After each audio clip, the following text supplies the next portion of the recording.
these picnic concerts, as you all must be aware, are concerts where we try to spread the fragrance of Indian classical music through our concerts. So today, the format of the concert will be I will present a traditional Hindustani rag, followed by Pahadi Dhun, a folk tune which has now been incorporated into the classical stream. So it's called Mishra Pahadi Dhun. And I'll speak a little about the Bansuri.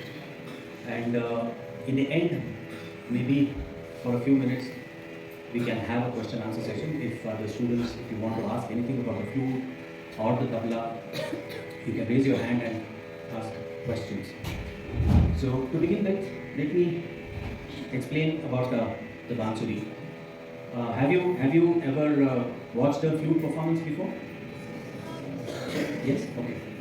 So the flute, the Hindustani flute, there are two streams in India. One is North Indian classical music, which is called the Hindustani, and there's a South Indian classical music, which is called the Carnatic.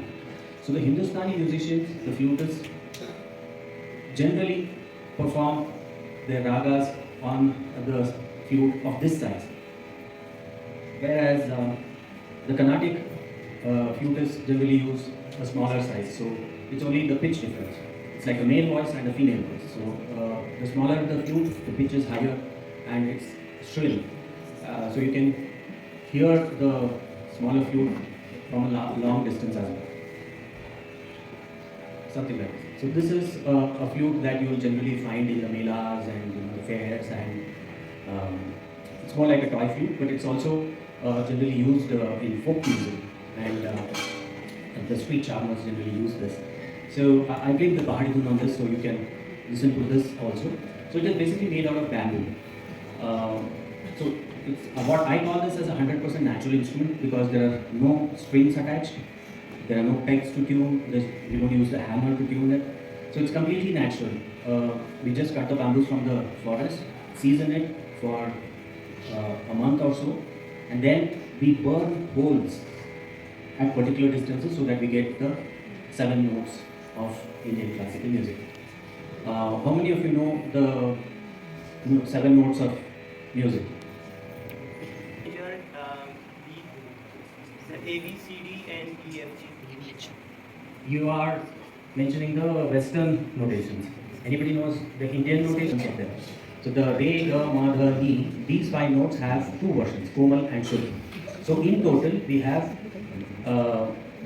7 plus 5, 12 notes. These 12 notes, the combination of these notes is how we create ragas.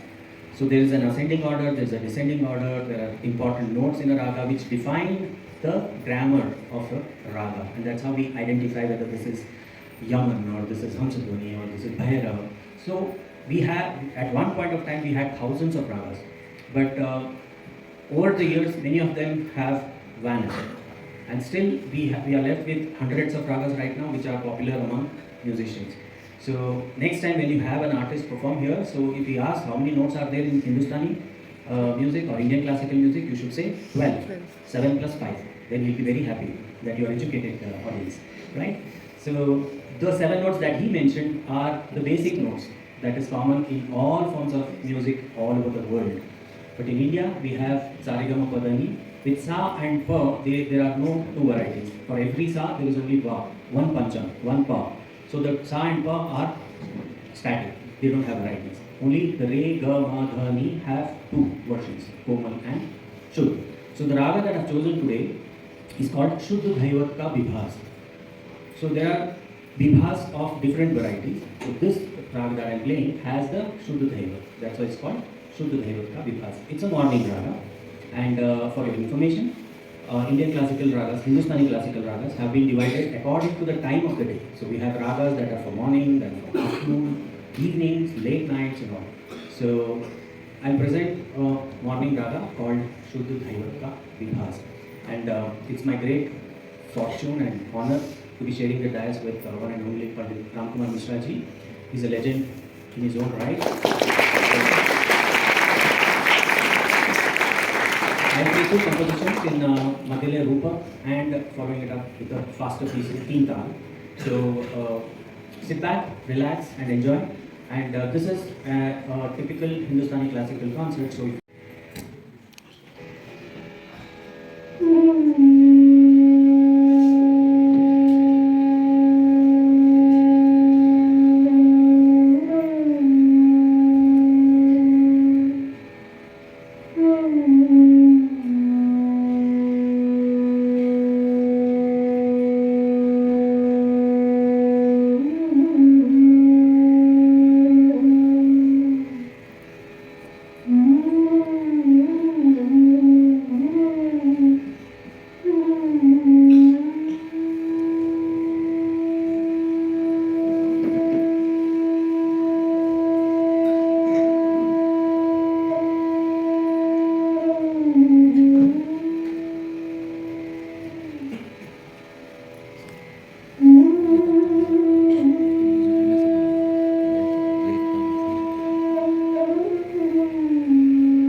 U-shaped alto bansuri. So all this while you heard me play on this. Now listen to the voice of the father.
Thank you.